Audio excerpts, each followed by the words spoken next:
Curse of Strahd, episode 23. Yes. Real quick, mini timeout here. If you notice, I'm in a different place. I am now officially in the new house.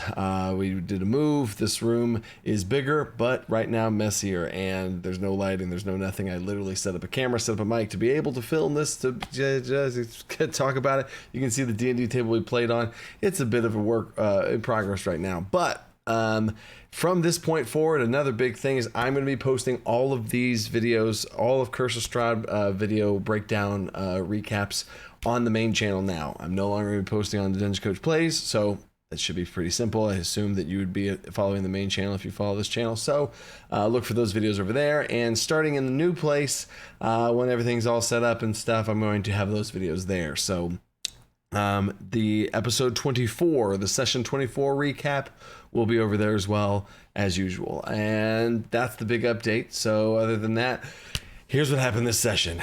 We had the biggest hiatus I've ever had to have in a campaign. We didn't play for like a month and a half. I went to Gen Con, I came back, I was out of town in Michigan on vacation, and then I came back, and then we had to move, and there was a problem moving, and we had to be displaced for 2 weeks. We didn't have a house for 2 weeks, and then now we're here. Oh, okay, so with that, I did not want to cancel, and then the air conditioning in this house went off, so we were playing with no air conditioning. At the exact time where they're arriving to Kresk in Curse of Strahd, and if you don't know, Kresk is a wintry snow place, so that was very difficult role play for the players. We had a laugh about that, but anyway, here's how the session went down. The behind the scenes of what I thought was going to happen, which is always what I do with these, is I knew that the players were going to Kresk. That's the only thing I knew. Now, as a dungeon master, this sucked so bad because they aren't going to Kresk. Now I know this because Kresk has a very secure walls and they don't let anyone in unless you do something for them. And I really did want to hammer that in. I did want to hit that. I thought at some point about like, oh, maybe at one point I said, oh, if they ask and they're really assertive and then they leave, they'd be like, okay, fine, we'll let you in. That was your test to see if you were going to force yourself in or not or whatever. So as soon as they got to Kresk, I knew they were going to have to do a checkpoint or some sort of hoops to jump through to be able to get into the city. So I had to prepare the city just in case they got into the city. So I'm preparing an entire city of Kresk, and at the top of the hill, there's an abbey of a dungeon type situation to prepare as well. A scene, all the different type of stuff that I had to prepare for Kresk. And then there's 3 branches of the 3 different things you could do for Kresk to be able to get into it. And I wanted to prepare all of those. So it was a gauntlet of preparation, but then we finally did it and we got it. So now, as far as the dungeon master pulling the strings and stuff, I had to think about which one they would do the most often, or which one I was kind of, I guess, maybe hoping that they would do, which was going to the Wizard of the Wines. And going to that Wizard of the Wines was kind of where it's where their fated ally is. In Curse of Strahd, you have a fated ally. That's where your fated ally is. So that's huge. And then also towards that way is where Yesterhill is, which is where another Fortune of Ravenloft, one of those secret artifacts, one of the 3 artifacts from the Fortune Tellers, is also that way. So I wanted to at least lay the groundwork for that and get them to go that way in some way, right? So whenever I painted the picture of what you could do possibly for entering into the city, I had deliver some wine. There's a wine shipment. Can you bring us a wine shipment from the Wizard of the Wines? It's just like that way. It's like less than a day's travel that way. Super simple. So I painted it to be a very simple picture from the NPC's perspective, right? The NPC's perspective, not my own. Tainted Dungeon Master perspective, the NPCs. So the second option was, you give me the head of Kirill, bring back the head of the leader of the werewolves. And they're like, oh, we actually just were there, but that'd be a bigger thing. Okay, what's the third option? And it was kill a white dragon. And now I added this white dragon into Curse of Strahd. I have the white dragon being one of the reasons why it's so cold. I never really described the area as cold in every other part of Barovia. In this certain section, I think it's kind of, honestly, in my opinion, strange that it's so cold in such a quick period of time. I don't picture Barovia as like a cold winterland. And then out of nowhere, you get to Kresk and it's like cold. So I felt like there should be some sort of magical explanation. And I always look for any opportunity possible to add a dragon to a game. So I added in a white dragon. I called him Glaceon the White.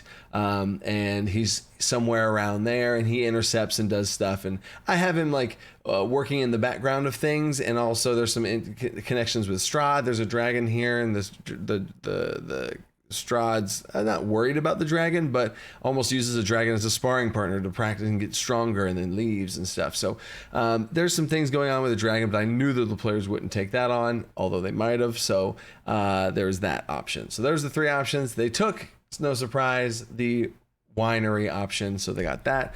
And then an interesting thing though, at the door, at the gate of the city, is, and this is from Pyram King, he added this, and I thought it was perfect for my group, because one of the members of my group is a were-raven. He got purposefully bit by a were-raven, turned into a contracted the were-raven therianthropy, and now he is a were-raven. And one of the tests that Kresk does to be able to get into the city is they throw down a dagger and they tell you to cut your hand and hold up your hand. If you cut your dagger and show them your hand, if it heals, then you're a vampire, because vampires can regenerate. If you bleed some sort of weird sludgy goop, then you're some sort of undead ghoul type creature, right? And if you can't cut your hand, then you are a werewolf, right? At least that's, their perspective of werewolves. They don't know about were-ravens. So that was a problem for the group as well, because one of their members is a were-raven, and their skin would not get cut by the dagger. So super interesting. And they're like, yeah, we're going to go get you that wine. We'll be right back. And so then they go off to the wine, right? And then something else really cool happened. They stumbled across what would have been the fated ally. Whenever you go to the winery, the first thing you meet off to the side is Davian, which is their fated ally. He's the leader of the were-ravens, the keepers of the feather. And him and his entire family are like off in the forest, and they're like, hey, come over here. And they would have met Davian right then. That's a bit too easy. So I added some backstory along with some more inspiration from other creators. But it also made a lot of sense based on the tarot card readings I got, that the Davian and the were-ravens are being targeted by Baba Lazagna. She is targeting them and wants to eradicate the were-ravens. And the were-ravens had the holy symbol of ravenkind, which I could go into a longer explanation of that. But basically, this is the holy symbol from a nature god of animals. And this is the source of their raven lycanthropy. It's the source of a holy symbol against Strahd. It's a very powerful artifact. And Baba Lazagna figured out that Davian had this artifact. He was given this artifact by the god that he follows. And also in my homebrew, Davian is a multi-class cleric paladin rogue, all into one, and can transform into a were-raven. So he's actually kind of a badass because he's their fated ally. So I had to kind of make him a little bit more badass, especially if they got him on their side. And also I didn't want them to just stumble upon Davian. So Davian is being held captive inside the winery. I really got to make the players work for it. So Davian's inside there. They have stolen, the druids of Yesterhill have stolen that artifact and taken it to Yesterhill. So the items in Yesterhill, they're fated allies in the winery, and they're talking to Davian's family, and they're like, what can we do? And they're strategizing the whole thing out. So a really cool thing happened is they were talking with them, and then the player revealed that they are a were-raven as well. So they instantly were like, oh wow, well this is awesome. So then they completely gave them everything. So in a very rare move, I have all of the maps. You can maybe see, yeah, it's actually on the table right now. I have all of the maps for Curse of Strahd printed out, and I literally put down the entire map of the Wizard of the Winery, all on the table straight up, right? So that was all flattened down, and then I showed them the whole map, like fully showed them the whole map, because the family of this winery is literally telling them everything because they trust them entirely because of the Were-Raven connection and how they were interacting, and some nice rolls as well. So in a very rare case, the players actually got to look around at the map and plan their attack plan of how they're going to approach the winery. Now, they don't know where Davian is. They don't know what kind of things they're getting into. They don't know anything about that. And that's where they started to infiltrate, and they walked up the thing. They cast invisibility. The bard cast invisibility on the rogue. The rogue starts exploring. They find some druids and tree creatures, back away, climb up to the top of the second story, and they find, which this is the crazy part that we left the session on.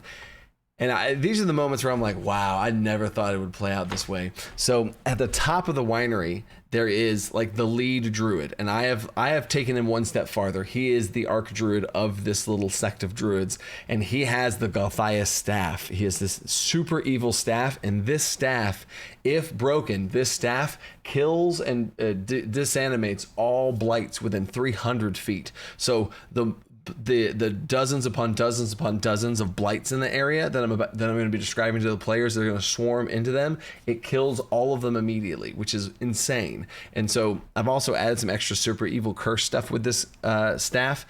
So this druid, he climbs up to the thing and he stumbles upon this druid, and he's super still stealthy. I kept having him make checks for it. I think he even got a natural 20 on the one against the druid to see if the druid kind of heard him kind of walking around in the creaky attic, right?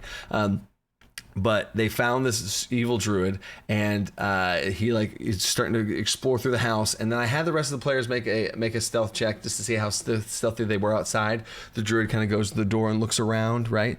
And they rolled. All the players outside rolled very poorly, and we rolled for initiative. And at the start of initiative, we all rolled, and then they rushed into the house, and they had a little exchange of the cleric fired some fire up at the druid, and the druid kind of blocked it back in the window, and then combat started, and I described the layer action of blights all around you, dozens, over 30 blights around the vinery, and everything starting to encroach and walk slowly towards the house. And that's where we're going to end the session. So, actually, no, that's not true. We did go through one little blip of our mini round of combat because some people rolled natural 20s on initiative, and we did that real quick. The paladin goes up to the second story to fight this druid, and the druid does some sort of spell from the staff at the paladin, and that's where I ended the session. Now, at the time of doing that, I did not know what that spell effect did because I didn't want to say it right then, and if I did say what I came up with off the top of my head, it was cool, but not anything crazy. But now if I end the session there, not only does it end on a climactic thing where the paladin failed a saving throw against this evil archdruid that I just described as the blights are approaching and surrounding them, that's a great note to end on. And now I get to really think about what the heck is that spell does. So I'm thinking is something along the lines of some sort of bane type of reduction, and then it's like a lingering effect, so it's actually a curse, and the paladin's now cursed. And I think that'd be an interesting thing for the paladin and cleric to kind of like make some rolls to try and cleanse or get rid of. So I think that'd be interesting. And so I'm actually going to take some time to really think about that with the druids, and maybe that would be like some sort of very minimal curse that the paladin has that then they entices them to go down towards the druids to see if they can cure it and get rid of it. So I think that's interesting. But anyway, there is the rundown of where the session ended, and now they're got to save Davian from the winery, and we'll pick back up this next week because now we're back to playing every week. So, until next time, stay creative. Think outside the box.